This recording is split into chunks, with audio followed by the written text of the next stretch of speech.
हरे कृष्णा दोस्तों, आपके अपने चैनल देवलोक स्टोरीज में आप सबका स्वागत है। अभी तक आप सब ने अधिक मास के महात्म के अध्याय 1 से 5 की कथा सुनी है। आज हम आपके लिए अधिक मास के महात्म का अध्याय 6 लेकर आए हैं। दोस्तों, हमारे चैनल पर शिव महापुराण की सीरीज भी सुनाई जा रही है। अगर अभी तक आपने नहीं सुनी है तो डिस्क्रिप्शन में लिंक दिया है। अध्याय 6। नारद जी बोले, भगवान गोलोक में जाकर क्या करते हैं? हे पाप रहित मुझ श्रोता के ऊपर कृपया करके कहिए। श्री नारायण बोले, हे नारद, पाप रहित अधिमास को लेकर भगवान विष्णु के गोलोक जाने पर जो घटना हुई वह हम कहते हैं, सुनो। उस गोलोक के अंदर मणियों के खंभों से सुशोभित सुंदर पुरुषोत्तम के धाम को दूर से भगवान विष्णु देखते हैं। उस धाम के तेज से बंद हुए नेत्र वाले विष्णु धीरे धीरे नेत्र खोलकर और अधिमास को अपने पीछे कर धीरे धीरे धाम की ओर जाते हैं। अधिमास के साथ भगवान के मंदिर के पास जाकर विष्णु अत्यंत प्रसन्न हुए और उठकर खड़े हुए।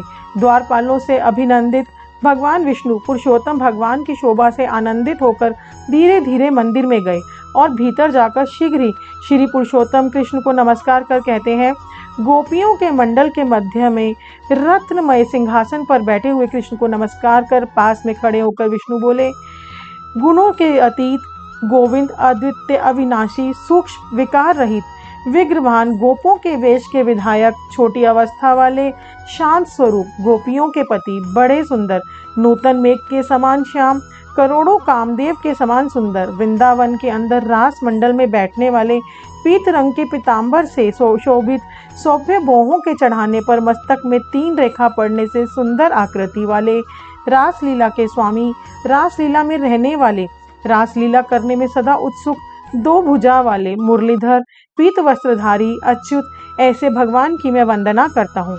इस प्रकार स्तुति करके भगवान श्री कृष्ण को नमस्कार कर पार्षदों द्वारा सत्कृत विष्णु रथ सिंहासन पर कृष्ण की आज्ञा से बैठे। श्री नारायण बोले, यह विष्णु का किया हुआ स्रोत प्रातः काल उठकर जो पड़ता है उसके समस्त पाप नाश हो जाते हैं और अनिष्ट स्वप्न भी अच्छे फल को देते हैं और पुत्र पौत्र आदि को बढ़ाने वाली भक्ति श्री गोविंद में होती है। आकीर्ति का नाश होकर सत्कृति की वृद्धि होती है।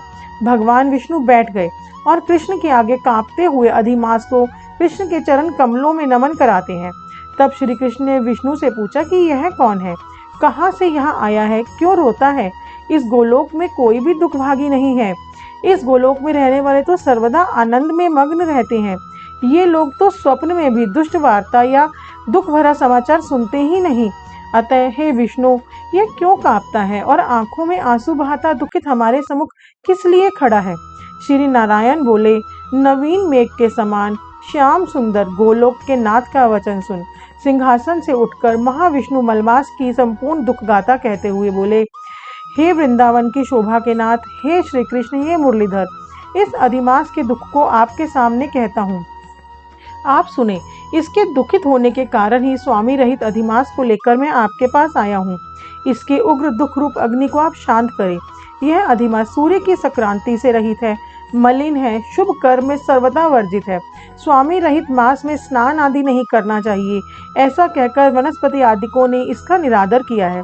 12 मास कला, शन, अयन, संवत्सर आदि सेवशिरों से अपने अपने स्वामी के गर्भ से इसका अत्यंत निरादर किया। इसी दुखाग्नि से जला हुआ यह मरने के लिए तैयार हुआ। तब अन्य दयालु व्यक्तियों द्वारा प्रेरित होकर हे ऋषिकेश, शरण पाने की इच्छा से हमारे पास आया और कांपते कांपते, घड़ी घड़ी, रोते रोते अपना सब दुख जाल इसने कहा। इसका यह बड़ा भारी दुख आपके बिना टल नहीं सकता है। अतः इस निराश्रय का हाथ पकड़कर आपकी शरण में लाया हूँ। दूसरों का दुख आप सहन नहीं कर सकते हैं, ऐसा वेद जानने वाले लोग कहते हैं। अतः इस दुखित को कृपा करके सुख प्रदान कीजिए। हे जगतपते, आपके चरण कमलों में प्राप्त प्राणी शोक का भागी नहीं होता है, ऐसा वेद जानने वालों का कहना कैसे मिथ्या हो सकता है? मेरे ऊपर कृपा करके भी इसका दुख दूर करना आपका कर्तव्य है, क्योंकि सब काम छोड़कर इसको लेकर मैं आया हूँ। मेरा आना सफल कीजिए। बारंबार स्वामी के सामने कभी भी कोई विषय ना कहना चाहिए, ऐसी नीति के जानने वाले बड़े बड़े पंडित सर्वथा कहा करते हैं। इस प्रकार अधिमास का सब दुख भगवान कृष्ण से कहकर हरि कृष्ण के मुख कमल की ओर देखते हुए कृष्ण के पास ही हाथ जोड़कर खड़े हो गए। ऋषि बोले, हे सूत जी, आप दाताओं में श्रेष्ठ हैं। आपकी दीर्घायु हो, जिससे हम लोग आपके मुख से भगवान की लीला के कथा रूप अमृत का पान करते रहे।